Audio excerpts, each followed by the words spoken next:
Welcome back to the Turks. The case against George Zimmerman continues. Robin Sachs joins us on the panel to take us through another day in which we heard the 911 call again. 9 times today we heard the 911 call. 9 is the number, day 2 of the George Zimmerman case. Just to get a summary, listen to ABC's report. It is the key 911 call in the case against George Zimmerman at the heart of today's testimony. So you think he's yelling help? Yes. The defense focusing its second day on that voice calling out for help in the background. A scream the lead detective in the case says Trayvon Martin's father did not immediately recognize. I inquired as if that was, in fact, his son yelling for help. And what was his response? It was more of a verbal and nonverbal. He looked away and under his breath, as I interpreted, said no. Tracy Martin denying the claim as he took the stand today. I shook my head and said, I can't tell. So your words were, I can't tell. Something to that effect, but I never said, no, that wasn't my son's voice.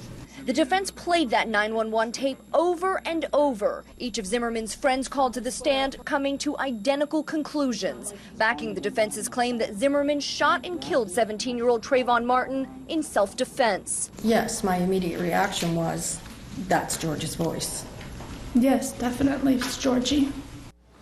So perhaps the biggest bombshell today, besides the fact that Tracy Martin, Trayvon's dad, testified on behalf of the defense, which is a little bit crazy, but the judge actually ruled at the end of the day that THC report, that toxicology report that was originally ruled inadmissible is now admissible, and we're likely to see it in the defense case. And the toxicology report is important because? Well, one of George Zimmerman's key things that he said was he believed that Trayvon Martin was under the influence of drugs, therefore to justifying him, following him, justifying his behavior. So now all of a sudden toxicology comes in. Now one of the biggest points that I think the prosecution can go after here is saying, listen, we don't have toxicology for George Zimmerman, but that's going to require them to do exactly what they've kind of been getting out of doing this whole time. Just point out how bad the investigation was. How much they suck. I mean, that's really what it comes down to. Here's another thing we didn't do right. But that's what this case is about. What do you think about how the jury will react to the friends and family of George Zimmerman saying that that was his voice? I mean, I know I'm not part of the jury, but as I listen to their testimony, I can't help but say, yeah, you're looking out for your friend. Of course you're going to say that was Georgie. Which, by the way, her usage of the name Georgie really got under my skin. That was over the top for you? Yeah, because that was her way of kind of, I don't know, like making him so innocent and almost like childlike. Like, oh, it's George, he's so innocent. He could never do something like that. It felt coached. It felt coached. It just felt gross. I mean, he's like a grown man called Georgie. He's like Georgie Porgy is all I could think of was when I heard that. But needless to say, I mean, as gross as she was, and just as much as you would expect George Zimmerman's friends to testify in George Zimmerman's favor, that was the same in the prosecution case as well. You would expect that Trayvon's mom would testify in his favor, his dad would testify in his favor. I mean, those are kind of things that you expect. I don't think that they came off. I mean, I think that the one John Donnelly that we saw, who was George Zimmerman's friend, who was that person who was a prior vet, really was someone who could be viewed as somewhat credible.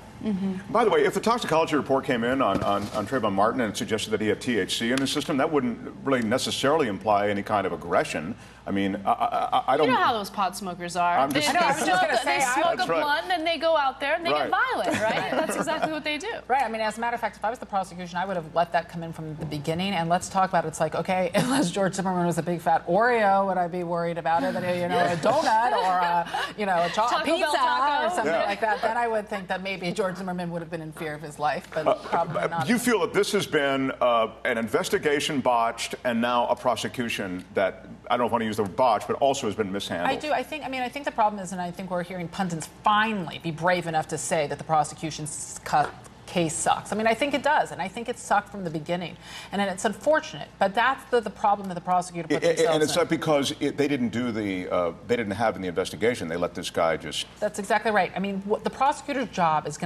was and is to clean up the mess of poor investigation, and no one can forget that it took public outcry for there to be a proper investigation. That didn't mean that even though they did a proper investigation after the shoddy investigation, that the shoddy one just somehow disappeared.